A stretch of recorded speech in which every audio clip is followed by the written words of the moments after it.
오늘 전국 30곳 지역에서 국회의원과 기초단체장 등을 뽑는 재보궐선거가 진행됩니다. 대선이 한 달도 남지 않은 상황에서 민심을 엿볼 수 있을 전망인데요. 네, 관련 이야기 나눠보겠습니다. 정치부 팽재용 기자 나와 있습니다. 안녕하세요. 어서 오십시오. 안녕하세요. 예.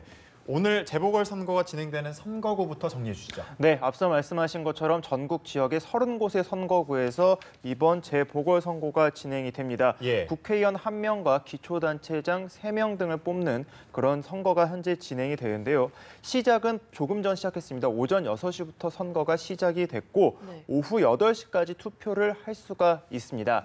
오후 8시 투표가 종료가 되면 밤 10시쯤에는 아마 당선자 윤곽이 나올 것으로 보입니다. 예. 오늘 선거에서 좀 지켜봐야 할 곳이 경북 상주, 의성, 군위, 청송이라고 하던데 왜 이 지역이 중요한 건가요? 말씀하신 지역이 전국에서 국회의원을 뽑는 이번 선거에서 유일한 국회의원 선거구입니다. 네. 이곳에서는 현재 민주당 김영태 후보, 자유한국당 김재원 후보, 무소속 성용환 후보 등 모두 6명의 후보가 경쟁을 벌이고 있는데요. 네. 화면으로 보시면 이렇게 지금 6명의 후보가 현재 경쟁하고 있는 모습을 보실 수가 있습니다. 이 중에서 앞서 말씀드린 민주당, 자유한국당, 무소속 그리고 성용환 후보 이 3명이 현재 각축전을 벌이고 있는 상황이다. 이렇게 보시면 될 것 같은데요.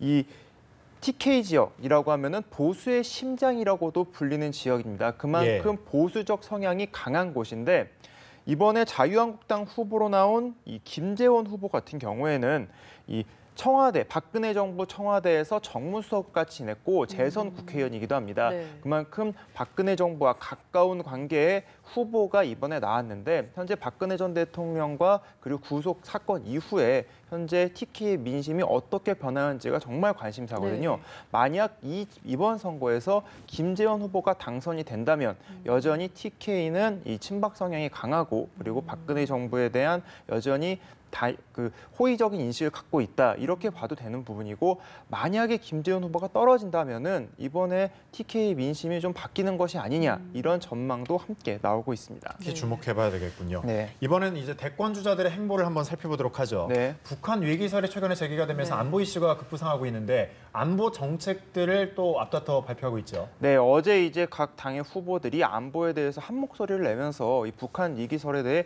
적극적으로 대응하는 모습을 보였거든요. 예. 우선 더불어민주당 문재인 후보 같은 경우에는 5+5 긴급 안보 회의를 열자 그러니까 각 당의 대표들과 국회의장들 그리고 대선 후보들이 모두 모여갖고 지금의 이 안보 위기 상황에 대해서 이야기를 나눠보자라고 제안을 하게 됐습니다. 그만큼 안보 위기가 있는 상황이고 자신이 거기서 역할을 해보겠다 이런 전략이 숨어 있는 것으로 현재 보이고 있는데요.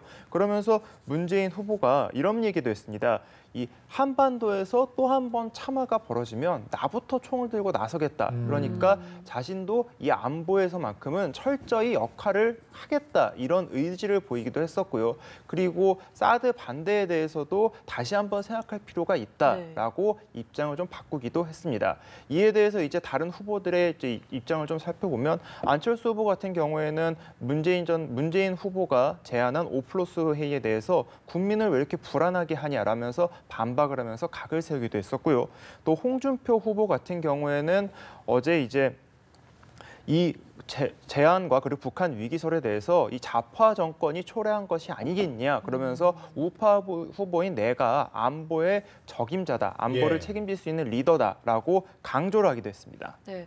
그리고 어제는 국민의당 안철수 후보가 보육 공약을 발표했는데 이게 좀 논란이 됐고 좀 빠르게 해명하는 일이 있었죠. 이 부분도 짚어주시죠. 이 부분에 대해서는 이제 안철수 후보가 어제 공약을 발표하면서 단설 유치원 그러니까 대형 단설 유치원을 신설하는 것을 제안을 하겠다라고 발표를 했습니다. 근데 이것을 발표한 현장이 매우 혼잡하고 시끄럽고 지지자들도 많이 모여 있었다고 해요. 그러다 보니까 소음이 매우 심했는데 이것을 이제 기사를 작성하는 취재진들이 단설을 병설로 잘못 알아들어서 병설 유치원 신설을 제약한다라고 기사가 나간 경우가 이 해프닝인데요. 이 사실은 안철수 후보 같은 경우에는 병설 유치원을 늘리겠다라고 앞서서 공약을 발표한 적이 있습니다. 근데 지금 어제 이제 또 발표를 또 접한 시민들의 입장에서는 이게 바뀐 게 아니냐 네. 공약이 바뀐 것이 아니냐라고 반발을 하기도 했고 이게 논란이 커지자 이 민주당에서도 이제 반박 공약, 그러니까 비판하는 논평까지 내기도 했었습니다. 예. 그러다 보니까 이게 논란이 계속 커지니까 안철수 캠프에서 직접 이 상황에 대해서 해명을 했습니다. 병설이 아니라 단설 유치원 신설을 제한하려고 하는 것이 이 처음에 취지였는데 잘못 전달이 됐다. 상황이 매우 혼잡해서 이 전달이 잘못된 측면이 있다. 현재 그렇게 해명을 했고요. 하지만 지금 현재 단설 유치원을 이 신설을 제약하는 것에 대해서는 지금 학부모들의 반발도 만만치 않은 상황이거든요. 아무래도 단설 유치원이 많은 학부모들에게 인기가 있고 경쟁률도 가장 높습니다. 예. 가기 위해서. 그러면 이게 오히려 사립 유치원을 더 늘리는 거, 사립 유치원을 이제 쏠림 현상이 나타나는 거 아니냐 이런 우려가 지금 현재 계속해서 이 유치원과 관련된 논란은 아직도 좀 현재 진행형이다. 이렇게 보시면 될 것 같습니다. 그렇군요. 알겠습니다. 여기까지 짚어보겠습니다. 팽재훈 기자였습니다. 고맙습니다.